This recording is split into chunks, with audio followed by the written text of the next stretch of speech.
Hello students, in the last class हम लोगों ने देखा था कि पब्लिक फैसिलिटीज हेल्थ की बेसिस पे कैसे इंपॉर्टेंट रोल प्ले करती है। बिकॉज हेल्थ तो है ही, गवर्नमेंट ने हेल्थ के लिए बहुत सारे मेजर्स भी लिए, बट एक चीज याद रखना है, जिस तरीके से हेल्थ है, एजुकेशन है, ये सारे फैक्टर्स भी क्या करते हैं, हम लोगों के कंट्री के डेवलपमेंट के लिए इक्वल रोल प्ले करते हैं। अब अगर मैं एजुकेशन सेक्टर की बात करूं तो एजुकेशन सेक्टर को सरकार ने क्या करा, इस एजुकेशन सेक्टर को प्रमोट करने सबसे ज्यादा गवर्नमेंट ने क्या करे, स्कूल्स बनाए। गवर्नमेंट स्कूल्स बनाने से क्या फायदा हुआ कि एटलीस्ट जिन लोगों के रीच में एजुकेशन नहीं था, क्योंकि अभी मैं तुमको बताया था कि हमारे पास पब्लिक और प्राइवेट डिवाइड हो चुका है, रिच पुअर डिवाइड हो गया, अर्बन रूरल डिवाइड हो गया है।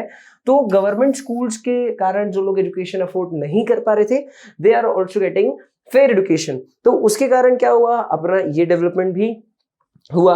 इन terms of transportation, communication, health, ये देखो, ये एक चीज नोटिस करना, जब मैंने ट्रांसपोर्टेशन की बात करी तो ट्रांसपोर्टेशन के लिए अब हम लोग क्या होते हैं, रेलवेज हमारे पास आ गया है, बहुत अच्छा, ठीक है। रेलवेज के साथ एयरवेज हो गया, वाटरवेज हो गया, ठीक है। अब इन सब के थ्रू क्या हो रहा है, हम लोग का कंट्री का ओवरऑल डेवलपमेंट देखने को मिल रहा है। भाई अब हम ज्यादा माल एक कंट्री से दूसरी प्लस एक प्लेस से दूसरी प्लेस तक ट्रांसपोर्ट कर पा रहे हैं। इसके साथ ही साथ क्या हो रहा है, हम लोग का कम्युनिकेशन कितना ज्यादा, पहले आप नोटिस करो हम लोगों के पास, अगर जब से इकोनॉमी के अंदर डिजिटलाइजेशन हुआ है, ठीक है, डिजिटल पेमेंट्स का कितना मतलब कितना ही ज्यादा चलन हो गया डिजिटल पेमेंट्स का, प्लस इंटरनेट कितना ज्यादा हम लोग को मिलने लगे है, ठीक है। इसके चक्कर में क्या हुआ, हम लोग कॉलिंग और डेटा जब हमको ज्यादा मिल रहा है तो हम लोग बहुत अच्छे से कम्युनिकेशन सेक्टर में भी आगे हुए हैं, ठीक है। साउंड डेवलपमेंट हुआ। हेल्थ और एजुकेशन की तो बात हम लोगों ने कर ही ली है ऑलरेडी। तो ये सारी फैसिलिटीज गवर्नमेंट के थ्रू और हम लोगों को मिली, जिसके थ्रू हम लोग का डेवलपमेंट हुआ। इसके साथ साथ देखो यहाँ पर गवर्नमेंट ने एक राशनिंग करके बहुत इंपॉर्टेंट चीज, मतलब ये सभी फैक्टर्स बहुत इंपॉर्टेंट रोल प्ले कर ही रहे हैं, बट इसके साथ एक चीज होती है public distribution system, which is PDS. जितना ज्यादा इफेक्टिव पीडीएस सिस्टम होगा, आपकी कंट्री का जो पुअर सेक्शन ऑफ सोसाइटी है उसका डेवलपमेंट होगा। नाउ सर, ये पब्लिक डिस्ट्रीब्यूशन सिस्टम होता क्या है, देखो सरकार क्या करती है, कुछ जो ग्रेन्स होते हैं, क्योंकि यार जो पुअर्स हैं they also need food to feed, ठीक है, ऑब्वियसली उनको फूड को फीड करना ही पड़ता है टू लीव। तो उसके लिए क्या कहा गया कि सर अब पर वो अफोर्ड तो नहीं कर पाते हैं, तो सरकार ने क्या करा, कुछ बीपीएल कार्ड्स बनाए। बीपीएल कार्ड्स के साथ क्या करा, कुछ राशन कार्ड्स बनाए। अब इनके थ्रू क्या होता है, ये लोग क्या करते हैं, फेयर प्राइस, पीडीएस सिस्टम में क्या होता है, फेयर प्राइस शॉप्स होती है। अब ये फेयर प्राइस शॉप्स पे जाते हैं, फेयर प्राइस शॉप्स बोल दो, कंट्रोल की शॉप भी बोला जाता है कॉमन लैंग्वेज में इसको, ठीक है, राशन की दुकान भी बोला जाता है कॉमन लैंग्वेज में इसको। तो इस जगह पर ये लोग जाएंगे, अपने कार्ड दिखाएंगे और जो बेसिक ग्रेन्स होते हैं, ठीक है, बेसिक रिक्वायरमेंट्स होती है, वो उनको वहां से मिल जाएगा, जो मिनिमम टू मिनिमम रेट है, मार्केट से भी बहुत कम। सी फॉर एग्जांपल 2 रुपीज के जी, 5 रुपीज के जी, 10 रुपीज के जी, ठीक है, दाल चावल नमक। तो इससे क्या होगा, ठीक है, उन लोगों को एक बेसिक, क्योंकि हम लोगों ने क्या बताया था, डेवलपमेंट के लिए जिस पोजीशन पे आप अभी हो उससे एक पोजीशन ऊपर आप अगर गए तो आपका डेवलपमेंट। कुछ लोग ऐसे भी हैं हमारी कंट्री में who are unable to food, who are unable to feed at least 2 times a day। अगर उन लोग को फूड नहीं मिल पा रहा है 2 टाइम्स का, तो ये परेशानी है ना हमारे लिए। तो उनके लिए ही सरकार ने ये वाली जो पीडीएस सिस्टम वाला सीन है ये लॉन्च करा, ताकि उन लोग को एटलीस्ट 2 टाइम का अगर जब फूड मिलेगा, ठीक है, तो 2 टाइम की मील अगर मिलेगी तो वो पुरानी पोजीशन से तो डेवलप हुए, तो क्या होगा, हमारा सिटीजन अच्छे से जब खाएगा तो एटलीस्ट परफॉर्म करेगा, तो आपका डेवलपमेंट कंट्री का होगा। इसके साथ भी एक और चीज आई, which is human development report, HDR. अब ये सर ह्यूमन डेवलपमेंट रिपोर्ट क्या होता है, ये 3 पैरामीटर्स को ध्यान रखना हम लोग का, एक तो एजुकेशन लेवल, दूसरा जो आ गया इनकम लेवल जो कि पर कैपिटा इनकम होता है, और हेल्थ स्टेटस। इन 3 पैरामीटर्स पे कंट्री को इवेलुएट करती है और on the basis of evaluation list perform करती है।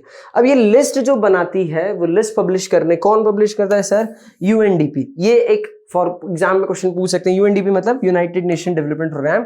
ये इन 3 पैरामीटर्स के बेसिस पे एक लिस्ट बनाती है और उसके हिसाब से बताती है कौन सी कंट्री डेवलप्ड है, कौन सी नहीं है। पर कैपिटा इनकम मतलब इनकम स्टेटमेंट तो रखा ही है, प्लस दूसरे फैक्टर्स हेल्थ और एजुकेशन भी उन्होंने कराए। ये रिपोर्ट कंट्री जो हर कंट्री की होती है और ये हर साल पब्लिश करता है, कौन, यूएनडीपी पब्लिश करता है। आगे बढ़ते हैं, ये चीज बहुत अच्छी, देखो तुम लोगों के कोर्स के अंदर एक बहुत बेसिक कंपैरिजन दे रखा है, comparison of 3 states of India which is Haryana, Kerala and Bihar. Haryana कहीं देखेंगे तो यहाँ है, केरला कहीं देखेंगे तो इधर कहीं है, और बिहार कहीं देखेंगे तो इधर कहीं है। अब ये जो 3 अलग अलग स्टेट्स हैं, इनके बीच में क्या कंपैरिजन करा है जरा नोटिस करो। इनके बीच में इन्हीं 3 हेल्थ, एजुकेशन और पर कैपिटा इनकम, इनके बेसिस पे इनको क्या कराया है, कंपेयर कराया। क्योंकि हम लोगों ने बोला था कि सर इनकम एक स्टैंडर्ड है, बट इनकम के साथ साथ बहुत सारे पैरामीटर्स होते हैं। अगर मैं इनकम को स्टैंडर्ड मानूं तो ये देखो पर कैपिटा इनकम स्टेट वाइज क्या है, मतलब पर कैपिटा इनकम का क्या सीन बताया था, total income upon number of people, या ना नंबर ऑफ पीपल या फिर टोटल पॉपुलेशन। ठीक है, तो यहां पर आप क्या करोगे, यहां पर हरियाणा की कितनी टोटल इनकम है प्लस यहां पर उसकी पॉपुलेशन कितने से डिवाइड करा तो आया इट इज 1,80,174। केरला की देखोगे तो इट इज 1,63,475। बिहार की देखिए तो सबसे कम इट इज 3,44,09। अगर मैं इन तीनों को कंपेयर करूं तो हरियाणा एक सबसे बहुत डेवलप्ड हम लोगों ने स्टेट बोल दिया इन टर्म्स ऑफ पर कैपिटा। अच्छा, दूसरे फैक्टर्स भी तो हैं। दूसरा फैक्टर क्या आया, ऑन द बेसिस ऑफ क्या क्या आया, लिटरेसी रेट आया। चलो जरा लिटरेसी रेट का क्या स्टेटस है, देखो जरा लिटरेसी रेट देखा है हम लोग, ये सब डेटा ही दिया ना, टेबल कहाँ गई, ये आ रही है हमारे पास टेबल। अब इस टेबल में क्या क्या हमारे पास बताया, लिटरेसी रेट भी है, इन्फेंट मोर्टेलिटी रेट भी है। इन्फेंट मोर्टेलिटी रेट अच्छे से हम लोगों ने देख रखा था, और इसके अंदर तीनों रेट, ये infant mortality rate, literacy rate और नेट अटेंडेंस रेशियो, ये भी हम लोगों ने देखा है पर 100%। ठीक है, अब जरा देखो हरियाणा के अंदर नेशनल इनकम मतलब पर कैपिटा इनकम के हिसाब से वो सबसे ऊपर थी। अब देखो यहाँ पर हरियाणा कौन से नंबर पे आ गई, यहाँ पर सेकेंड नंबर पे आ गई, क्योंकि फर्स्ट नंबर पे बिहार है, सेकेंड नंबर पे हरियाणा है, थर्ड नंबर पे केरला है। अब इसके हिसाब से कौन डेवलप्ड बोलोगे, जिसके यहाँ ज्यादा हो रहा है कि जिसके यहाँ कम हो रहा है, तो ऑब्वियसली बात है sir infant mortality rate Kerala जो है, जो अपने तीसरे नंबर, जो क्योंकि जो जितना नीचे होगा वो उतना ज्यादा अच्छा होगा, क्योंकि यहाँ पर 1000 में से 10 ही डेथ हो रही है, तो ये हेल्थ के सेक्टर में बहुत अच्छा है। लिटरेसी रेट अगर हम 2000, ये सब 2011 मतलब ये वाला जो डेटा है 11 का डेटा, 17 का डेटा और ये 13-14 का डेटा। 11 में जब सेंसस हुआ था उसके बेसिस पे क्या आया कि हरियाणा के अंदर जो लिटरेसी रेट है वो कुछ 82% वहां की पॉपुलेशन लिटरेट है, यहाँ की 94% पॉपुलेशन और बिहार की 62% पॉपुलेशन। तो यहाँ पर फर्स्ट कौन आ गया तुम्हारा, केरला आ गया।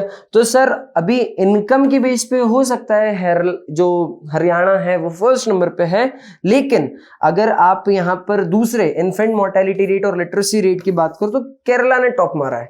ठीक है, दूसरे नंबर पे अगर नेट अटेंडेंस रेशियो की बात करो तो यहाँ पर भी कौन टॉप मार रहा है, यहाँ पर भी केरला ने टॉप मारा है। केरला भी यहाँ पर कुछ 83 स्टूडेंट्स पर 100 वहां पर they are getting education as compared to these 43 और 61। तो हम लोगों ने अलग अलग पैरामीटर्स के बेसिस पे जब कंपेयर करा तो एक चीज हमको समझ में आई, जैसे हमारी पुरानी स्लाइड थी, कहाँ गई पुरानी, ये आया हमारी पुरानी स्लाइड का डेटा। इसके अंदर हम लोगों ने जब देखा था तो हम लोगों ने क्या करा था, हरियाणा को इनकम के बेसिस पे कंपेयर करा था। तो सर हो सकता है इनकम बेसिस पे हरियाणा बहुत अच्छे पर हो, केरला सेकंड नंबर पे हो, लेकिन अदर पैरामीटर्स के हिसाब से क्या पर आया था, हमारे लिए केरला ज्यादा अच्छा परफॉर्म कर रहा था। नाउ क्या रीजन है केरला का इतना अच्छा परफॉर्मेंस के, मतलब इसके परफॉर्मेंस के पीछे, क्योंकि केरला के अंदर लो इन्फेंट मोर्टेलिटी रेट है। तो लो इन्फेंट मोर्टेलिटी रेट का के लिए, क्योंकि यहाँ पर basic health care facilities proper जो है वो अच्छे दे रखी है। अगर आप वहां पर बात करोगे कि सर वहां का नेट अटेंडेंस रेशियो क्यों ज्यादा है या वहां का लिटरेसी रेट क्यों ज्यादा है, क्योंकि वहां पर एजुकेशन फैसिलिटीज भी क्या है, ज्यादा है। गवर्नमेंट ने भी बहुत ज्यादा स्टेप्स लिए, इवन वहां के जो रेसिडेंट्स हैं उन लोगों ने भी क्या करा है, बहुत एक्टिवली पार्टिसिपेट करा है। देखो ये कुछ सीन बताए, प्रॉपर नेट अटेंडेंस रेशियो के लिए प्रॉपर स्कूल जा रहे हैं बच्चे। ठीक है, यहाँ पर family health care centres, primary health care centres बनाए गए, जिसके कारण से क्या हुआ, हेल्थ केयर वहां पर सुधरा। तो और even it has good PDS, PDS तुमको बताया ना, पब्लिक डिस्ट्रीब्यूशन सिस्टम, वहां का पीडीएस अच्छा होने के चक्कर में क्या हुआ, वहां पर जो बिलो पार्टी लाइन लोग हैं उन लोगों को भी क्या हुआ, प्रॉपर फैसिलिटीज मिल रही, जिस कारण से डेथ रेट के टाइम मतलब जो इन्फेंट मोर्टेलिटी रेट है या डेथ रेट ये कंट्रोल में रहे। ठीक है, ये इन लोगों को भी कोई प्रॉब्लम नहीं आई जो मतलब लोअर सेगमेंट ऑफ सोसाइटी के अंदर आ रहे हैं। अगर इनकम की बात करो तो वहां पर भी केरला ने बाजी मारी और केरला इन सबसे आगे निकाला। Comparison with the neighbouring countries, अभी हम लोगों ने कंपेयर करा था हमारे इंडिया के ही कुछ स्पेसिफिक 3 स्टेट्स का। Now if we compare these on the basis of comparison on the basis or comparison with our neighboring countries, तो हम लोगों को क्या मिला, ये इंडिया रहा। हमारी नेबरिंग कंट्रीज कौन कौन थी, श्रीलंका है, म्यांमार है, पाकिस्तान है, नेपाल है, बांग्लादेश है। तो ये देखो 2018 की जो UNDP ने रिपोर्ट बनाई थी उसके हिसाब से डेटा है पर कैपिटा ग्रॉस ये इट इज पर कैपिटा इनकम तो ये क्या है, ग्रॉस नेशनल इनकम या पर कैपिटा हम लोग जो देख रहे थे, इट इज 11,326, ये सब डॉलर में कंपैरिजन हो रहा है, राइट। इंडिया की इट इज 6,353। फिर आगे बात करेंगे म्यांमार की 5,567, पाकिस्तान की तो यहाँ पर सबसे ज्यादा बाजी कौन मार रहा है, श्रीलंका मार रहा है सबसे छोटा, जबकि कितना छोटा सा है उसका मैप देखेंगे तो कितनी छोटी कंट्री है, बट वहां पर ये ज्यादा है बिकॉज वहां की टोटल पॉपुलेशन कम है तो आपने डिवाइड करा तो ये ज्यादा हुआ। उसके बाद कौन आ रहा है, उसके बाद हम लोग इंडिया आ रहे हैं, फिर म्यांमार आ रहा है and continuous. Life expectancy rate birth के बेसिस पे कितनी है, श्रीलंका की देखो कितनी अच्छी है, 70, मतलब एवरेज इंसान इतने साल तो जी जाता है इंडिया के अंदर। इसके बाद कौन आ रहा है, 75 के बाद बांग्लादेश क्या आ रहा है, ये भी हमारा नेबरिंग कंट्री, छोटी सी है कंट्री, राइट। नेपाल की उससे बात, हमारी अगर बड़ी कंट्री तो हमारे से तो साइज में छोटी है ना, इसकी हमसे अच्छी। फिर उसके बाद हम लोग आ रहे हैं, तो कंपैरिजन से साफ समझ में आ रहा है कि डेवलपमेंट में इंडिया कहीं ना कहीं दूसरे पैरामीटर्स में भी लैग कर रहा है। ठीक है, अब अगर नंबर ऑफ स्कूलिंग यहाँ पे बताया, mean years of the schooling of people aged 25 and the above, कितने साल उन्होंने स्कूलिंग करी है, तो कितने साल स्कूलिंग, देखो यहाँ पर भी श्रीलंका ने बाजी मारी कुछ 10.9 ईयर्स, कितना ज्यादा आगे चल रहा है इन सबसे जो हमारी नेबरिंग कंट्रीज है, देखो। और इंडिया की बात करें तो इट इज 6.4 ईयर्स, तो ये एक शर्म की बात है हम लोग के लिए। अगर HDI ह्यूमन डेवलपमेंट इंडेक्स की रैंक देखें हम 2018 की, तो हम लोगों की रैंक कहां पर आ रही, कुछ 130th रैंक आ रही है। ठीक है, वेयरएस श्रीलंका 76 आ रही है, और ये तो सब बाकी मतलब जो श्रीलंका को छोड़ के जितनी सभी है वो 100 के ऊपर रैंक्स मार रही है। तो अब ये देखो, ये सोचने वाली बात है कि बीइंग ये जो कंट्रीज हैं ये छोटी कंट्रीज हैं साइज में भी, पॉपुलेशन में भी, क्यों ये इतना अच्छा परफॉर्म कर रही है कि हम लोग इतनी बड़ी होने के बावजूद भी हम कितने पीछे हैं। ठीक है, इन लोगों से इससे क्या ही कंपेयर करें पाकिस्तान से, हम लोग उसको अपन स्टैंडर्ड ही मत बनाओ, ये कितने रैंक मार रही फिर भी 150 पे, इसके तो सारी फैसिलिटी खत्म। लेकिन हम लोग उस छोटी कंट्री से भी कंपेयर करते तो हम लोग कितना पीछे हैं, राइट। देखो जरा आगे क्या बताया इन लोगों ने। अब जब हम लोगों ने नेबरिंग कंट्री से कंपेयर करा तो हम लोग को यही बताया कि हर एस्पेक्ट के अंदर कौन है हमारे से, श्रीलंका बहुत आगे। देखो जरा, ये रही भैया अपनी इंडिया इतनी बड़ी, और ये रही श्रीलंका साइज में कितनी छोटी है, लेकिन स्टिल हर एस्पेक्ट के अंदर क्या है हम लोग। इवन उन्होंने क्या बताया, Nepal and Bangladesh have low per capita income than that of India, yet they are better than the India in terms of life expectancy. दूसरे पैरामीटर्स भी आपने देखा, इनकम कम लेकिन लाइफ एक्सपेक्टेंसी वहां की ज्यादा है। तो कुछ पैरामीटर्स ऐसे भी हैं जिसको हमको ध्यान रखना है और उसको डेवलप करना है, ये हमारी रिस्पॉन्सिबिलिटी है। Now what is sustainable development. Sustainable development का मतलब होता है, मैं तुम लोग एग्जांपल दे रहा हूँ डैम वाला, याद करो।